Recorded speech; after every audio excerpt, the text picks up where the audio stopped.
Hi everyone, I hope you're doing well today. I took a trip to Walmart. I had to run a ton of errands today.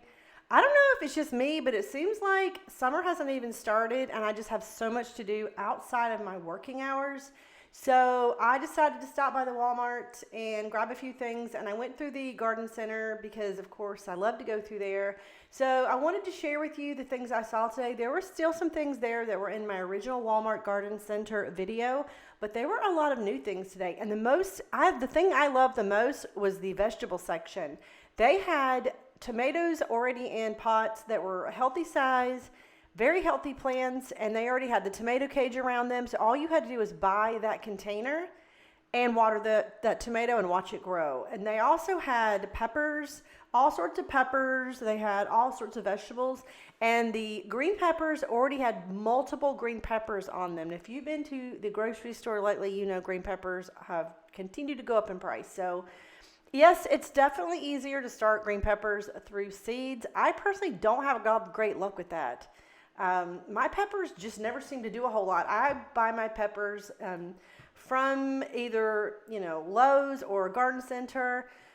But the thing I love about these is that they're already in the container. You could leave them in the container you buy them in and just water them and then watch them grow. And you already have at least 3 green peppers, good sized green peppers on the plants. You'll see them in the video.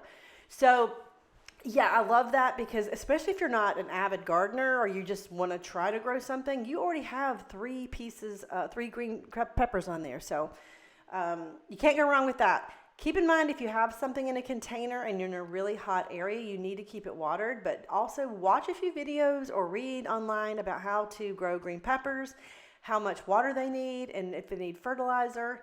Because where I live, it gets extremely hot. Like, we've had a lot of rain. I'm in zone 7, but we're starting to get in the time where the rain is becoming more infrequent, and I'm going to have to turn on my sprinklers and all my automatic watering systems. So if I don't do that, my plants will be stunted. My tomatoes are already starting to wilt at the end of the day. So, and they're in pots. So anyway, I hope you enjoyed this video and you're having a wonderful day. You know, I am not a cinematographer, so if you want a professional video, you should probably watch another video. But I hope you enjoy it. Yeah, and have a great day. I'm going to check back in with you a little bit. I'll let you walk through with me and look at some things, and then we'll catch back up later in the video.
hope you've enjoyed the video so far. I just wanted to check back in. I did want to highlight some other things in the video. I did notice it seems like they have a new brand of seeds, and they were 100% organic, non-GMO seeds.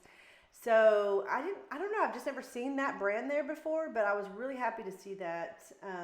They had some great patio furniture as usual. I tell you, last year I purchased patio furniture directly from the manufacturer. So I found the set on Target and I saw it was like GDF, a company called GDF. I decided to go to the internet and look it up, and you can actually buy from GDF direct. I went to the website, I saved several $100s purchasing direct, but it was wood. And it's the kind you have to put the oil on. It was actually, it's not wood, acacia wood. And I put some oil on it, but I was a little late doing it. So I'm a big fan of buying either not stainless steel, I guess it's cast iron or metal, so that you can, you can strip it, you can have it stripped and you can repaint it, but it just holds up so much better. I tell you, I don't know. I think it's just because I have really hot summers here, and the heat is just unrelenting on my patio. You can't even walk on my patio in the summer. It's so hot. I'm planning on selling my house in a year and a half, so I don't want to spend any more money putting in like some sort of roofing system back there. I'm just going to have to live with it. And my next house is going to be much, much smaller. I'm going to be empty nester. I can't wait, but I can wait, if that makes sense. If you're an empty nester, you know what I mean. You're excited about it, but then you're also going to miss your kids. So anyway, I hope you enjoyed this video. I'm going to go ahead and let you walk through a little bit more with me, and then I'll catch back up with you a little bit later.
everyone, checking back in. So I did notice the clearance section was pretty pitiful, and it was the same way last time. There were more plants last time, but I don't know if your Walmart is having the same issue, and it's not even an issue really.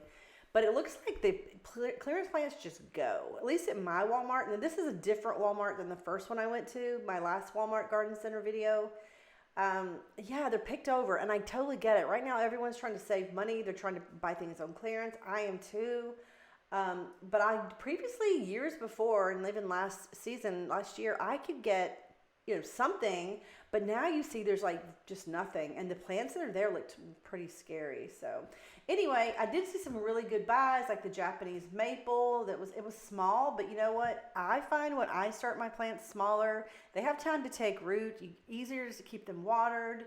And then, I don't know, I just have really good luck with my plants in my yard when I do that. When I start small with them, I know some of my neighbors will get really big privacy trees, like the emerald green arborvitaes or the blue point junipers, and they die. Like, I had one neighbor, I think 3 or 4 on each side died. They lost a lot of them, and they were pretty big. And mine are like, I don't know, 2 feet tall. And mine are looking amazing. But I think because they're smaller, there's like less surface area, there's less damage. It's a lot easier to keep those little roots watered. And I don't know, whatever happened, I just know everyone in my neighborhood who gets the bigger plants seems to struggle. I think it's just the heat, it's the dryness, and also you just have to stay on top of watering them when they're that first year. So anyway, we'll keep walking through, and I'll check back with you one more time before the end of the video.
Hi everyone, last check-in. I hope you are having an amazing day, and I'm going to be filming more videos. I know I've been sort of out of the loop for a while. Long story short, I'm starting a new job, and there's a long story behind that. I might do a video about that, but yeah, a little less time these days than normal. But anyway, I hope you're having a wonderful day. Take care of yourself, and I'll see you in my next video.